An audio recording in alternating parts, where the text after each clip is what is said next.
In the winter of 1853, Frank Fisk, state treasurer, disappeared as if into thin air.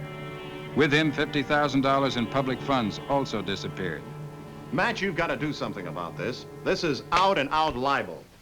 Now, Fisk was an honest man, and he's not on his way to Mexico. How do you know? And why your sudden interest in Mr. Fisk? And what do you propose I do about it? Well, in the first place, he's a friend of mine. In the second place, Mrs. Fisk has just retained me to find him and clear his name. And in the third place, it's your duty to help me. Why should I help you earn a legal fee? Because the missing money was being transferred to the San Francisco Treasury for harbor improvement. And as city marshal, that involves you. To the extent of wanting to recover the money, yes. Well, you'll find your answer somewhere between here and Monterey. Why are you so sure? Mrs. Fisk checked back on his trail, and Frank was seen at several points along the road as far as Willow Springs, and then he dropped from sight. Maybe he's hiding out around there somewhere. Maybe from Mrs. Fisk. Maybe he's dead, a victim of the road agents. Now, Matt, Mrs. Fisk and the children were real proud of Frank. Now they feel disgraced. They don't dare go out in public for fear of being taunted. Now, look, you've got to help me clear his name. Now, as a taxpayer... Save your breath, Jeremy. You mean you won't help me? Do you think I want to listen to any more of your long-winded speeches? I mean, I'm on my way to Monterey. Well, fine. I'll go along with you. If I run into trouble, I want a posse, not a lawyer. Well, if Frank is alive and you find him, I want to be there to protect his rights. I thought you were so sure. He's innocent. Sometimes the innocent need more protection than the guilty.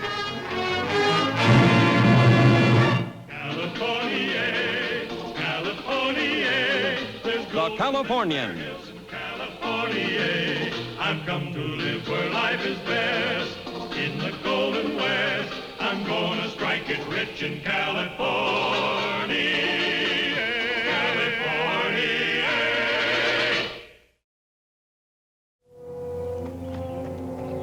The search for Frank Fisk was the beginning of one of the strangest true stories recorded in California history. Yeah, I saw the man you described about 2 weeks ago Thursday night. He was on Lookout Point with a girl. Lookout Point? Yeah, near Halfway House. People often go there for the view. Who was this girl? Faith Crandall. She and her sister operate the Halfway House. It's about 10 miles up the road. That face a real pippin'. Thanks.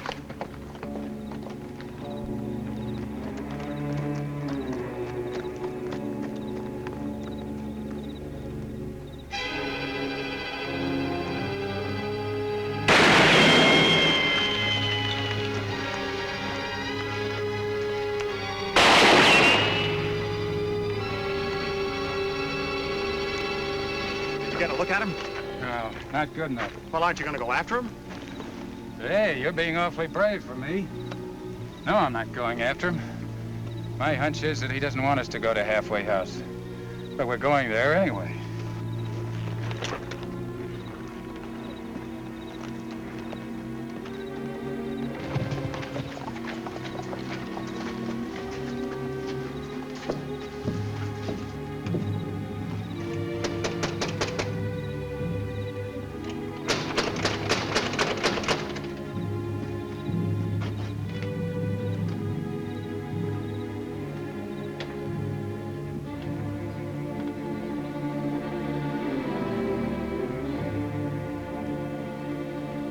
Anybody here?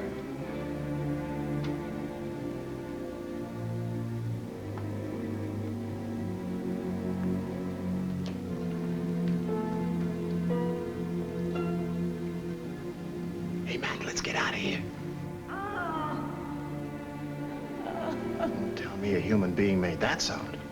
Turn up that light.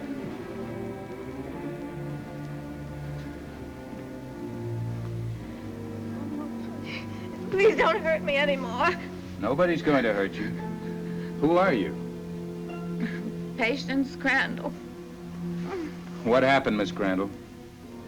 A masked man.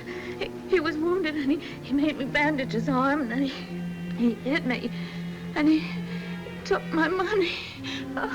Hey, let's get her up on the set. See?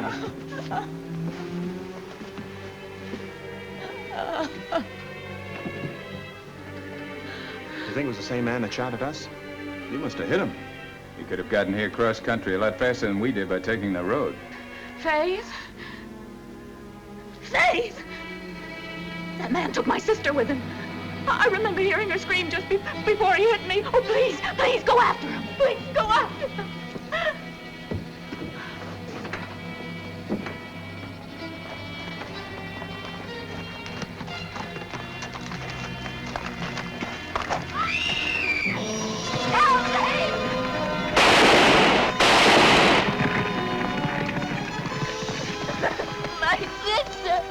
Back at the inn. I think she's dead.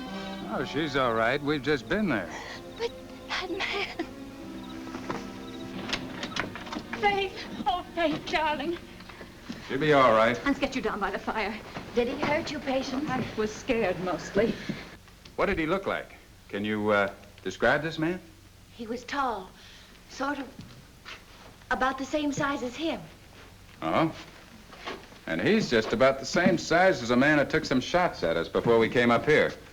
Who is he? That's Arnold, our handyman. What were you doing tonight, Arnold? I went to the village on an errand for Miss Patience.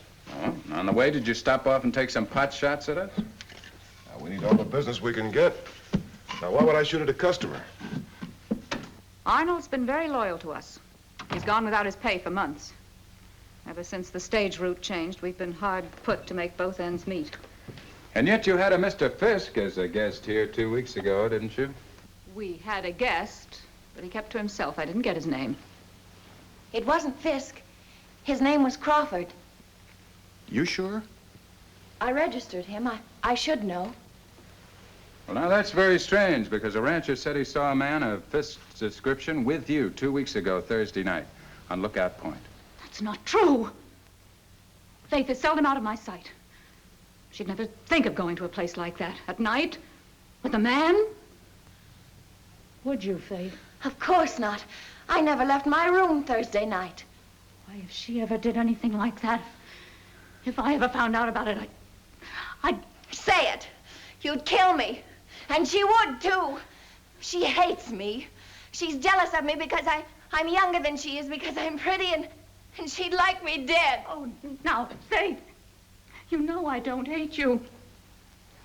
It's just that I have to take care of you, like I promised Father.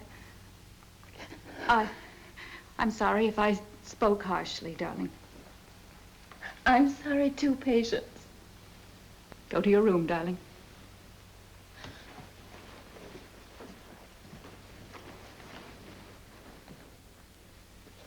I assume you two gentlemen will remain the night. Would you please introduce yourselves?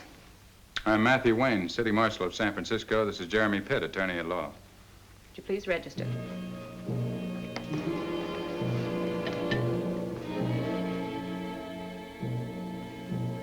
Why did you let her know you're a marshal, Matt?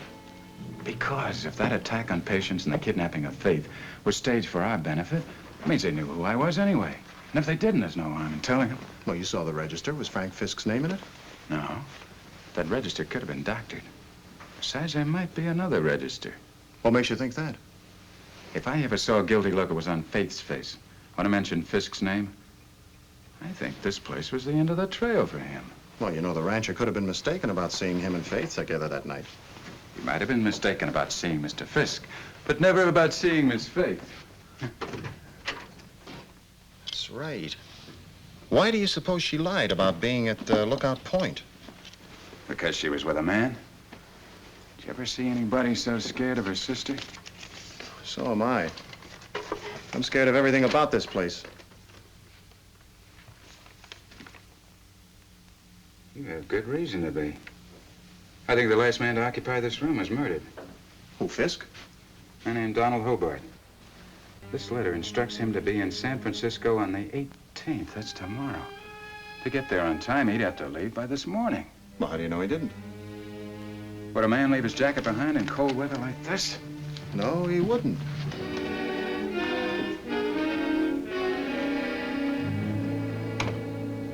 If they killed him, that explains what happened. They had to get rid of us to get the body out of here. Well, that solves everything. All you have to do is make a citizen's arrest of everyone on the premises. Except me, of course. Oh, sure. I go off half-cocked. They can arrest without sufficient evidence, and a smart attorney like you gets them out of it. Oh, I'm not so smart, or I wouldn't be within a mile of this place. Besides, you forget the main reason we're here. To find out what happened to Frank Fisk and recover that $50,000. Stick to the law. I'll handle the police work. No, I'm not forgetting. I'm just sorry I ever got mixed up in this whole thing.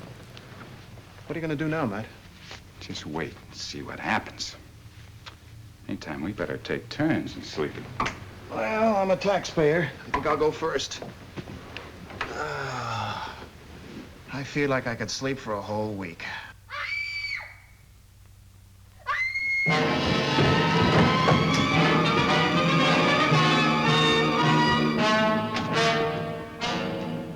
That man, he came back.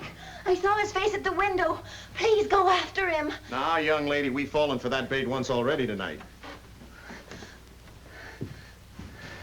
There's nobody out there. I tell you, there is. As though she was telling the truth, Jeremy. Get your Derringer out. Take this other window. Like you said, I'll stick to the law. You handle the police work.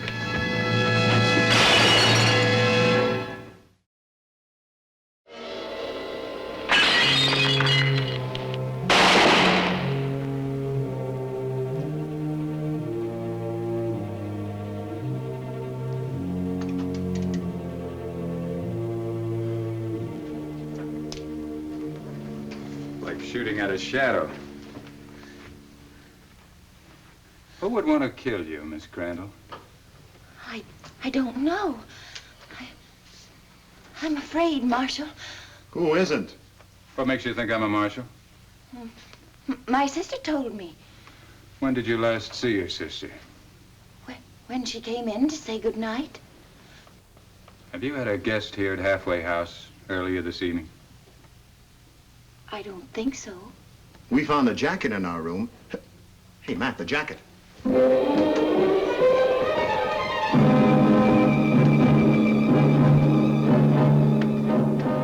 It's gone. Well, that's one piece of evidence we won't be able to use. We're being outsmarted, Matt, and that young gal's always mixed up in it as a bait. On the other hand, somebody may be really trying to kill her. Of course somebody's trying to kill me. How could you leave me alone like that after what happened? What's going on between you and your sister? She bosses me too much. We quarrel a lot. But I didn't really mean it when I said she might try to kill me. It's just that she's a little sick up here. Faith! What are you doing in this room, in your nightgown with these men? What are you up to, Marshal? Somebody tried to kill your sister, and he didn't wait for her to get dressed. And now she's still scared, and she came in here for protection. By the way, where were you? Didn't you hear the shooting? I heard it. I was in the stable bedding down your horses. Where's your man, Arnold? One of our horses was wounded during the shooting. He's tending to it. It's the second time tonight that bandit has attacked us, Marshal. Why aren't you out after him? He's already accomplished his purpose by getting us out of this room. What do you mean? I found a jacket in that closet. It's gone now. That jacket again. What about it? It belonged to one Donald Hobart. It indicated that he never left this room alive. You're at liberty to investigate anything here, Marshal. Only I'm warning both you men. Stay away from my sister. Come on.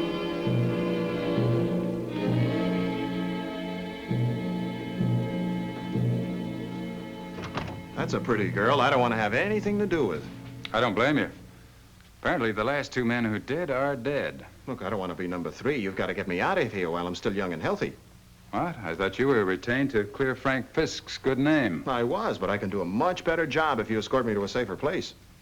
All I've got to worry about is $50,000 in the taxpayers' money. Don't worry, Jeremy. If anybody kills you, I'll see if they hang for it. Oh, thanks. Now, where are you going? Have a talk with Arnold. You shouldn't be here, Faith. I'm afraid. There's nothing to be afraid of. But they know about the jacket. They don't have the jacket anymore. Your screams worked real good. But they'll find something else. Our patients will find that the state treasurer really was here. Well, after tonight, there won't be anything for them to find. We've got to get rid of this. We can't wait for that. Take me away now, Arnold. Well, there's too much risk. I can't stand it any longer. I've been through too much. You do love me, don't you? Of course. But you better go now before your sister finds out. She has to find out about us sometime, doesn't she? Well, let her find out after we're gone. Hurry.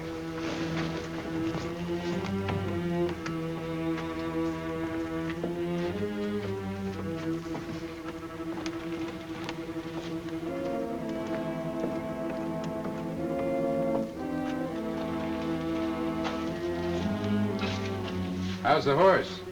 Oh, it's just a scratch. You seem to be spending a lot of time tending to just a scratch.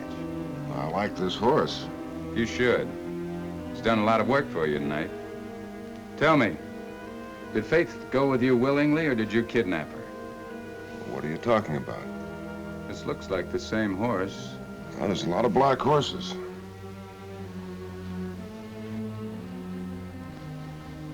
If you're lying, we'll find out. Let's go, Jeremy.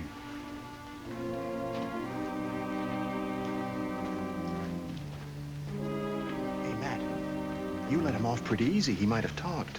Did you smell quicklime in there? No. There was a sack of it, right near that saddled horse. And quicklime can be used to dispose of a body, like the one they got out of the inn tonight, for instance. Right? Well, the only thing left for you to do is to hope Arnold leads you to it. Us, Jeremy. Us. You invited yourself on this little party. You're not going to leave before it's over, are you?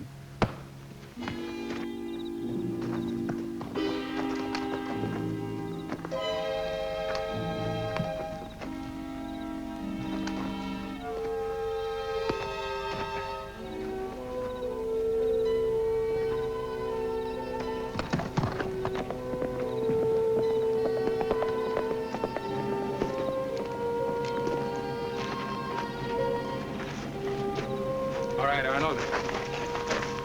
You recognized me on the way to the inn tonight, didn't you? Yeah, I've been to San Francisco. Hey, Matt, there's a body in here.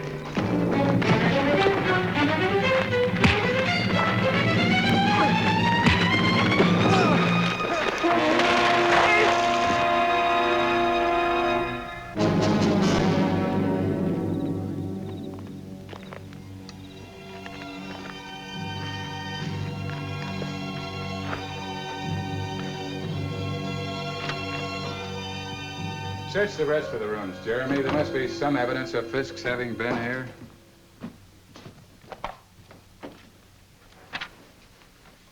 I've been looking for you, Mr. Wayne. Where have you been?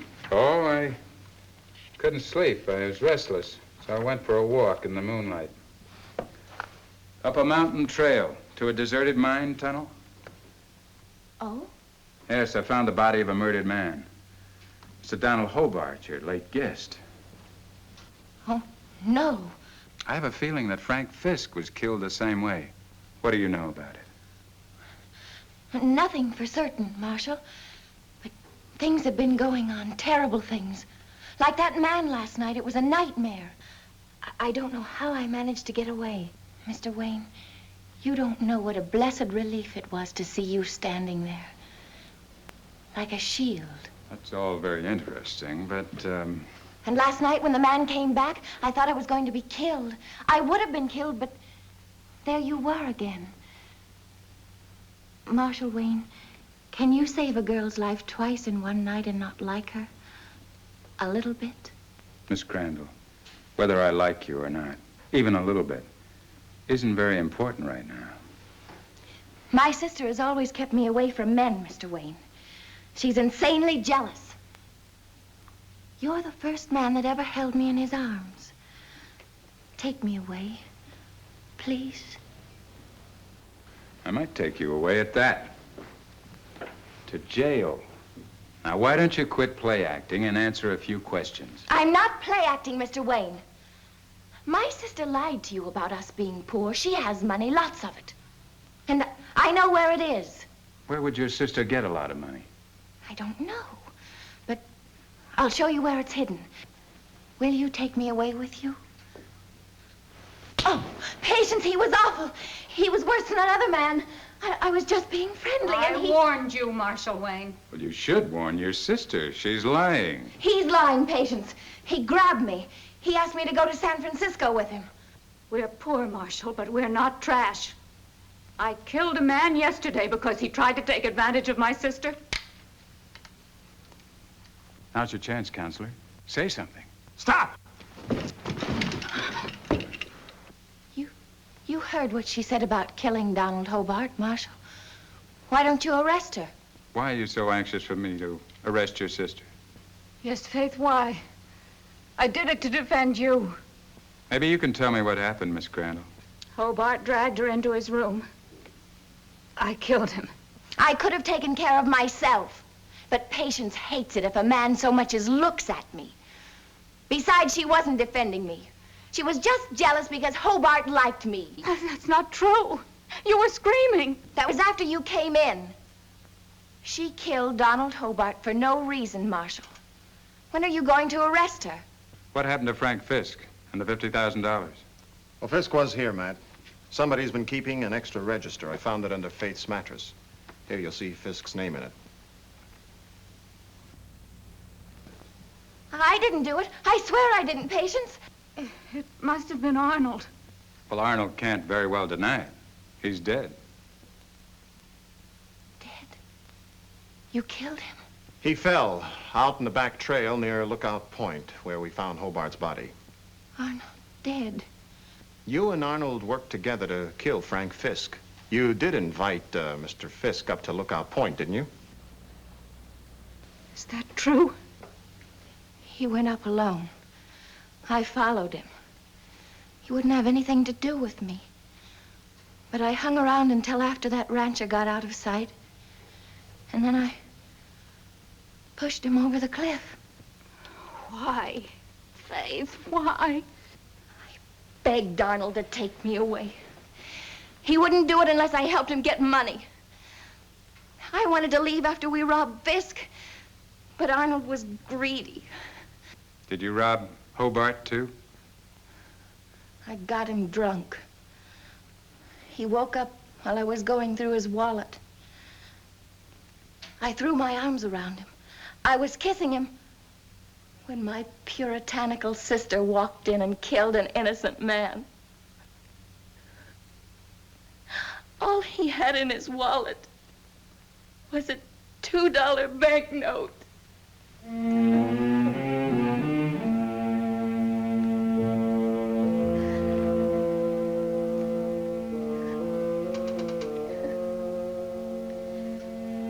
I'll take full responsibility, Marshal. It was my crime. I loved her too much. It's your crime, all right, but it wasn't love, it was jealousy. I wanted to get away from you so much. I didn't even stop at murder.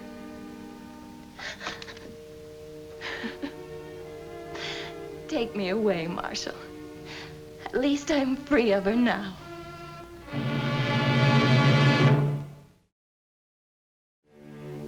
After clearing the name of Frank Fisk, the court appointed Jeremy to defend Faith and Patience. Faith was convicted of murder and Patience of manslaughter. The judge sentenced them to the same prison, and Faith didn't get free of her sister after all.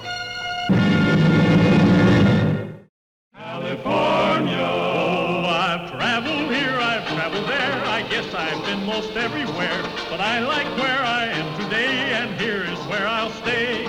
Now one thing I just can't endure is being broke and being poor, so I come west to take the cure, and here is where I'll stay.